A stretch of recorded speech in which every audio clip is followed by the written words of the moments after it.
নমস্কার বন্ধুরা, ব্যস্ততার মাঝে অক্সিজেন ইউটিউব চ্যানেলের পক্ষ থেকে সকল দর্শক বন্ধুকে জানাই আন্তরিক প্রীতি, শুভেচ্ছা, অভিনন্দন। চলে এলাম আরও একটা নতুন ভিডিও নিয়ে। আজকে আমি আপনাদের দেখাবো কিভাবে চন্দ্রমল্লিকার মাদার থেকে কাটিং সংগ্রহ করে চারা তৈরি করতে হয়।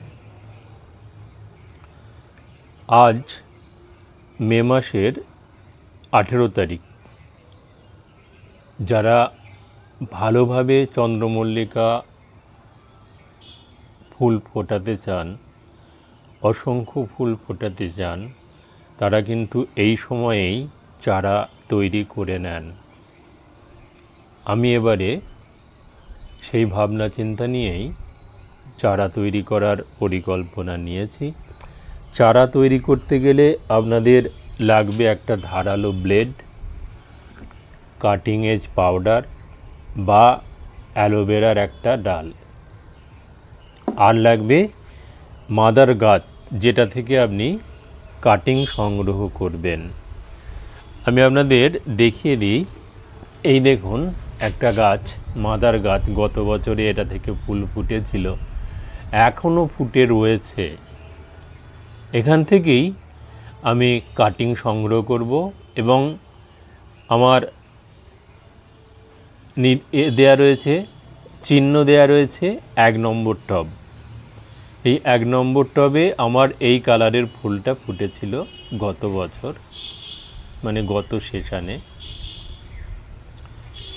এবারে সেই 1 নম্বর চিহ্ন আমি দিয়ে রেখেছিলাম। এখনও দেখুন আপনারা, তাতে ফুল ফুটে যাচ্ছে। আমি কেটে বাদ দিইনি, ফুলটা আপনাদের দেখাবো বলেই রেখে দিয়েছিলাম। আর এইখানে দেখুন, এই যে ছোট ছোট ড্যাব বেরিয়েছে, এই যে ছোট ছোট ড্যাব বেরিয়েছে, এগুলো আমি কেটে নেব ধারালো ব্লেড দিয়ে। কেটে নেবার পর এই যে রয়েছে কাটিং এজ পাউডার, এই কাটিং এজ পাউডারে গোড়াটা ডোবাবো। কাটা অংশটা ডোবানোর পর এটাকে আমি আবার সেই কাটা অংশটা বালিতে বসিয়ে দেবো। এইভাবে করলেই 10 থেকে 12 দিনের মধ্যে শিকড় চলে আসবে এবং তখন একটা ছোট্ট টবে, মানে চা খাবার কাপেই বলুন বা গ্লাসেই বলুন, জলখাবার প্লাস্টিকের যে গ্লাস, তাতে বসিয়ে দেব। বসিয়ে দেওয়ার পরেই গাছটা ধরে যাবে এবং তার 15-20 দিন পর বা 1 মাস পরে আমি ওটাকে 3 ইঞ্চি টবে দেবো। তারপর আরও 1.5 মাস পরে আমি ওটাকে 6 ইঞ্চি টবে দেবো। তারপর আরও 1.5 মাস পরে ওটাকে আমি ফাইনাল টবে প্রতিস্থাপন করব। এইভাবে যদি আপনারা চারা তৈরি করার পর থেকে এই টবগুলো মেনটেন করে করে যান, তাহলে কিন্তু আপনাদের গাছ ভর্তি ফুল হবে এবং 1000টারও বেশি ফুল আপনারা ফোটাতে পারবেন গাছে। একই সঙ্গে 1000টা ফুল যখন ফুটে থাকবে, তখন এইভাবে টবটাকে ধরা যাবে না। তাই কিভাবে চারা তৈরি করতে হয়, কিভাবে কাটিং সংগ্রহ করতে হয়, সেই জন্যই আপনাদের এই ভিডিও আমি করছি। এই দেখুন, আমি কেটে নিলাম।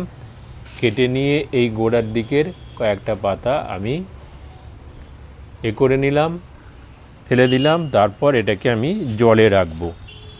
এই যে আবার কাটছি, এই দেখুন কেটে নিয়েছি, জলে রাখছি। আবার দেখুন, এই যে কাটছি, এই যে ধারালো ব্লেড দিয়ে এই কেটে নিলাম। কেটে নিয়ে এই যে জলে রাখলাম। আজকে 4খানা গাছের আমি কাটিং করব। 4টে দাগ আমি দিয়ে রেখেছি। আর এইটা রয়েছে 2 নম্বর। দেখুন 2 নম্বর আমি দাগ দিয়ে রেখেছি, এটা 2 নম্বর। এই 2 নম্বর টবটায় আমার ফুল হবে মেরুন কালারের ফুল হবে, পুরো ডিপ মেরুন।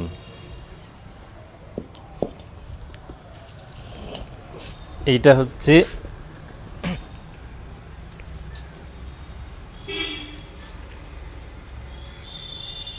3 নম্বর। 3 নম্বর, এটাতে আপনার গোলাপি কালারের ফুল হবে। আর এইটা হচ্ছে 4 নম্বর। 4 নম্বর, এটাতে ফুল হবে সাদা, এই যে ফুটে রয়েছে সাদা।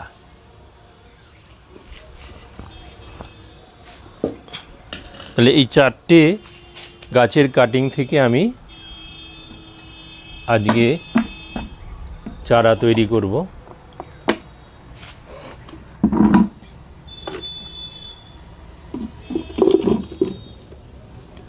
আপনাদের আমি প্রথমেই বলেছি বালিটা ভালো করে ধুয়ে পরিষ্কার করে নিতে হবে। এর আগেও আমার একটা ভিডিও আছে চন্দ্রমল্লিকার কাটিং থেকে কীভাবে চারা তৈরি করতে হয়, তবুও আর একটা করলাম। এই যে বালিটা আমি ধুয়ে রেডি করেছিলাম, দেখুন এই বালির মাঝ বরাবর একটা কাঠি দিয়ে দিয়েছি। এদিকটায় আমি রেখেছি 1 আর এদিকটায় রেখেছি 2। এই দুটো চিহ্ন দেয়া থাকলো আমার, এবং এই যে চিহ্ন দিয়েছি এইখানে গর্ত করে নেব 1 2 3 4 5 6 7 8 9 10। এখানে আমি 10টা কাটিংয়ের চারা বসাবো। এদিকেও সেরকম 10-12টা হবে। 2 3 4 5 6 7 8 9 10। এই 10টা করে কাটিং আমি এখানে দিয়ে দেব। কাটিং এজ পাউডারে মিশিয়ে নেব। কাটিং এজ পাউডার আছে আমার কাছে, অ্যালোভেরা গাছও আছে।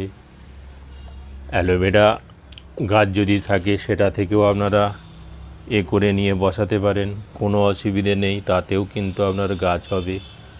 যদি অ্যালোভেরা না থাকে, কাটিং এজ পাউডার না থাকে, বাড়িতে যে রসুন আছে সেই রসুনের একটা কোয়া কেটে নিয়ে এসে এই কাটা অংশে ঘষে ঘষে লাগিয়ে আপনি বসাতে পারেন, তাতেও কোনো অসুবিধে নেই।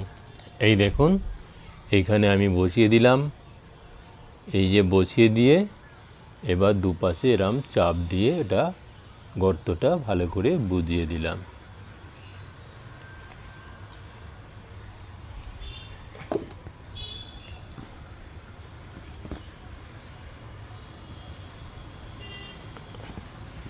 এই দেখুন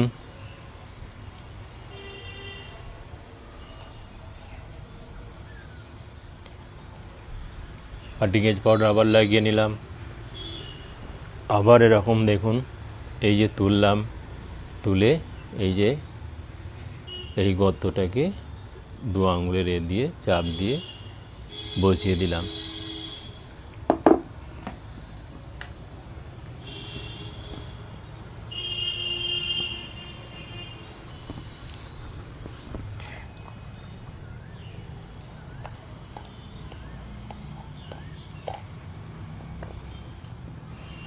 এই যে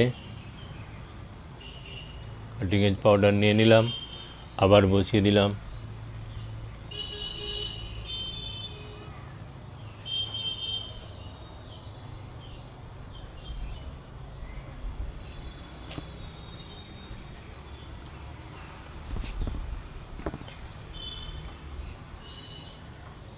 এই যে কাটিং এজ পাউডার নিলাম, আবার বসিয়ে দিলাম। ঠিক একইভাবে 2 নম্বরটাও বসাচ্ছি। দেখুন ঠিক একইভাবে আমি কাটিং থেকে ডাল কেটে নিয়েছি, সংগ্রহ করে নিয়েছি। এই কাটিং এজ পাউডার লাগাচ্ছি আর এখানে বসিয়ে দিচ্ছি।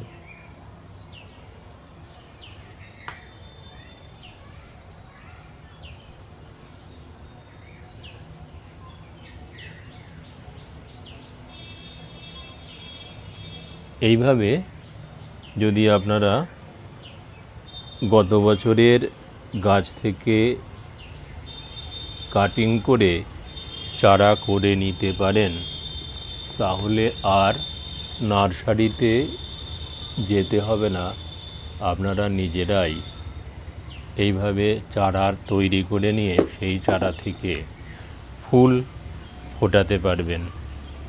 এবং কোন ফুলটার কি কালার, যেহেতু গত বছর আপনাদের হয়েছিল গাছটাতে ফুল ফুটেছিল, সুতরাং সেটা আপনাদের মনে আছে। আপনারা মনে রাখার জন্যে যদি চিহ্ন দিয়ে থাকেন তাহলে তো আরও কোনো ব্যাপারই নয়, কোনো অসুবিধেই হবে না। সুতরাং গত বছর যে ফুলটা আপনি ফুটিয়েছিলেন সেই ফুলটা এবছরেও আরও ভালো করে, আরও বেশি করে আপনি ফোটাতে পারবেন যখন নিজে চারা তৈরি করে সেই চারা প্রতিস্থাপন করতে পারবেন আপনার সামনের মরশুমের জন্য। অর্থাৎ এই যে চারা তৈরি হচ্ছে, এর ফুলটা ফুটবে ডিসেম্বরের প্রথম থেকে জানুয়ারির শেষ পর্যন্ত। ডিসেম্বরের প্রথমে ফুলটা ফুটবে, জানুয়ারির শেষ পর্যন্ত ফুলটা আপনার গাছে থাকবে, আপনার বাগানকে মনোরম করে তুলবে। সুতরাং আপনারা যদি নিজেরা চারা তৈরি করে নিতে পারেন তাহলে আর নার্সারিতে যেতে হবে না।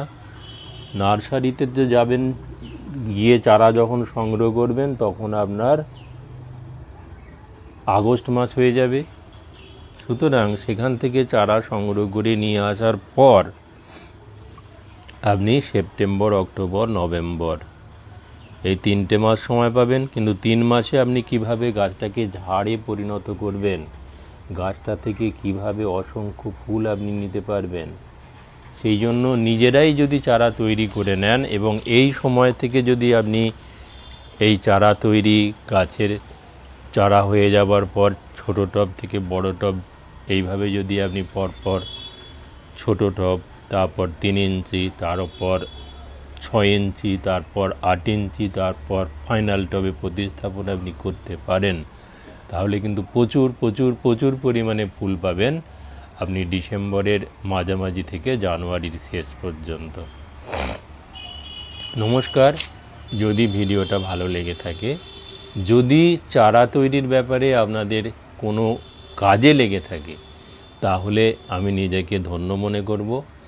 আর যদি ভিডিওটা ভালো লেগে থাকে তাহলে অবশ্যই লাইক, শেয়ার এবং সাবস্ক্রাইব করার অনুরোধ জানাই। ব্যস্ততার মাঝে অক্সিজেন ইউটিউব চ্যানেলের পক্ষ থেকে সকল দর্শক বন্ধুকে আবার শুভেচ্ছা জানিয়ে এখানেই শেষ করলাম।